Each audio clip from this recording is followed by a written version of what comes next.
Mae 3 blynedd nawr ers pan benderfynodd Undeb Rygbi Cymru roi seil I bendith ar rygbi 9 bob ochr I blant dan 11. Y prif reswm medde'r Undeb o blaid y gêm 9 bob ochr yw I bod hi'n gyfrwng gwych I ddysgu elfennau symla'r gêm I blant ifanc.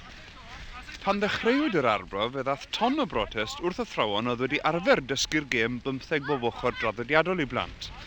A'r hyn sy'n rhyfedd, hyd yn oed ar ôl 3 blynedd yw fod rygbi 9 bob ochr yn dal o hyd heb ennill I blwy. Un sy'n credu yn y gêm yw Meirion Davies, athro yn ysgol gynradd Prymsaran, sy'n hyfforddi'r bechgyn yma ar y cae rygbi lleol. Meirion Davies, mae yna lawer iawn o feirniad fel ych chi'n gwybod gyda'r gêm 9 bob ochr yma. Beth yw'ch barn chi arni ddi fel athro ag hyfforddwr?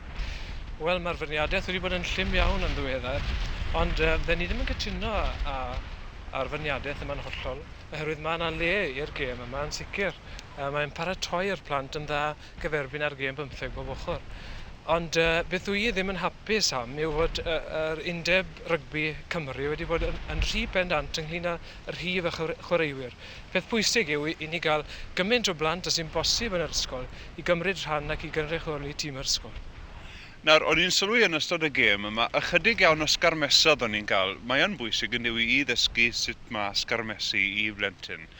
Ychydig o'n i'n cael fan hyn. Dyma un o ddiffygion y gêm, oherwydd does na ddim ddigon o flaenwyr yn y gêm i'r ysgarmes I ddatblygu. Felly rhaid gwneud rhyw ymarfer ar wahân I gael y bechgyn I ysgarmesu'n iawn. A dyna lle mae'r peiriant sy'n gyda chi'n dod mewn? Ie. Mae'r peiriant, ni wedi mabwysiadu'r peiriant yma, oherwydd bod I mor anodd I ddysgu plant I ysgrymio'n iawn. Oherwydd pan bod ni'n dod I wyth yn erbyn pac yr ysgol, maen nhw'n syrthio ar eu ben I gilydd, maen demsiwn traed I gilydd, ac mae'n mynd yn anodd iawn, ac ni'n ffindo bod ni'n lawer hawsach gyda'r peiriant. Safle, wy am I chi gael y safle'r traed yn iawn. Traed yn wastad, pegiau mewn yn y ddiar. Na ni, da iawn. Plygwch eich coesau yn barod. Sown ar marc. Randwn nhw'n sownd. Na ni, da iawn Wyn. Coesau, plygwch eich coesau. Barod te, Nigel? Reit, da iawn. O'n i'n sylwi yn y gêm yma bod y bechgyn wedi dysgu pasio'r bel yn dda iawn. A oherwydd y gêm 8 bob ochr? O na, maen nhw'n neud y medre sylfaenol ar wahân yn y wers.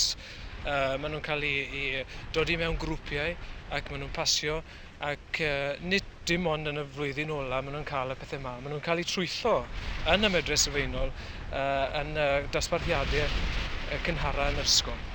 Ro'n I yn cael llinellau yn ystod y gêm yma heddi. Meirion, oeddech chi'n gweld hynny yn ffitio mewn yn hawdd I batrwm gêm 9 bob ochr? O, mae'r rhaid cael y plant I ymarfer y leiniau. Dyw'r Undeb Rygbi Cymru ddim yn awyddus iawn I chi chwarae leiniau yn y gêm 9 bob ochr. Ond fyddai'n chwarae bob amser, oherwydd mae'n ymarfer da i'r taflwr I mewn ac i'r person sy'n dal y bel hefyd. Ydych chi'n gweld y gêm yma maes o law yn mynd I ddatblygu yn rhywbeth y gellid Cymru drosodd oddi wrth rygbi 15 dyn ar lefel plant yr oedran yma? O, dwi'n meddwl ni o gwbl.